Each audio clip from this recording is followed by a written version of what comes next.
Gesù camminava davanti a loro. Questa è l'immagine che ci viene dal Vangelo che abbiamo ascoltato e che fa sfondo anche dall'atto che stiamo compiendo, un concistoro per la creazione di alcuni nuovi cardinali. Gesù cammina decisamente verso Gerusalemme. Sa bene che cosa lo attende e ne ha parlato più volte ai suoi discepoli. Ma tra il cuore di Gesù e i cuori dei discepoli c'è una distanza che solo lo Spirito Santo potrà colmare. Gesù lo sa, per questo è paziente con loro, parla loro con franchezza e soprattutto li precede. Cammina davanti a loro. Lungo il cammino i discepoli stessi sono distratti da interessi non coerenti con la direzione di Gesù, con la sua volontà, che è un tutt'uno con la volontà del Padre. Ad esempio abbiamo sentito i due fratelli Giacomo e Giovanni pensano a come sarebbe bello sedere alla destra e alla sinistra del Re di Israele.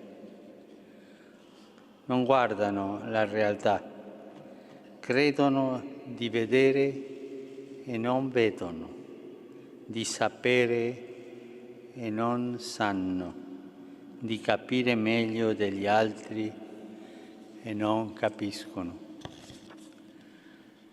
La realtà invece è tutt'altra. È quella che Gesù ha presente e che guida i suoi passi.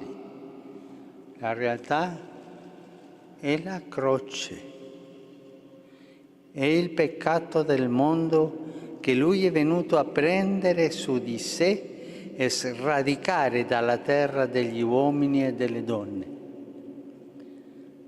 La realtà sono gli innocenti che soffrono e muoiono per le guerre e il terrorismo.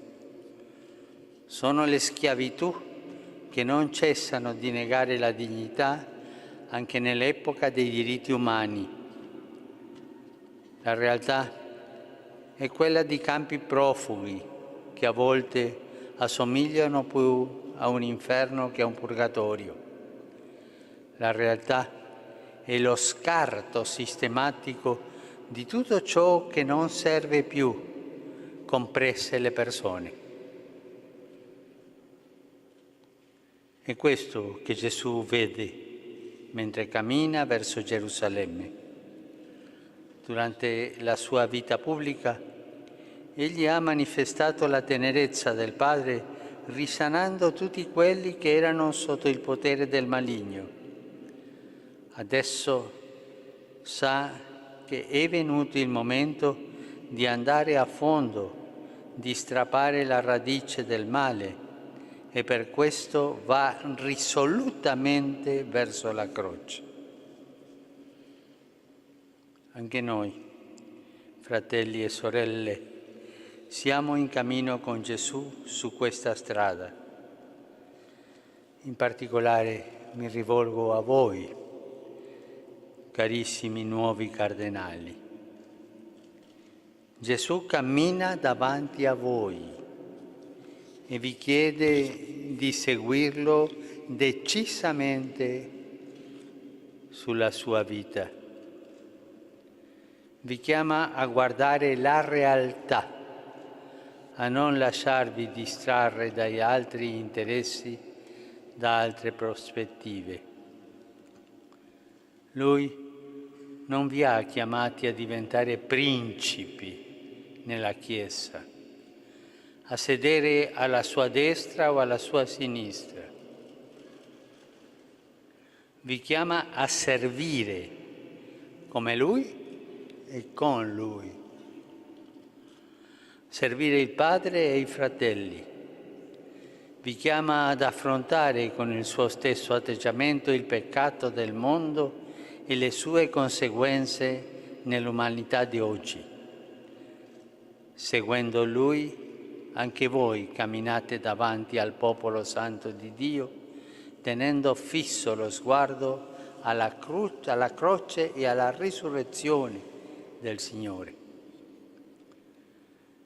E allora, per intercessione della Vergine Madre, invochiamo con fede lo Spirito Santo perché colmi ogni distanza tra i nostri cuori e il cuore di Cristo e tutta la nostra vita diventi servizio a Dio e ai fratelli.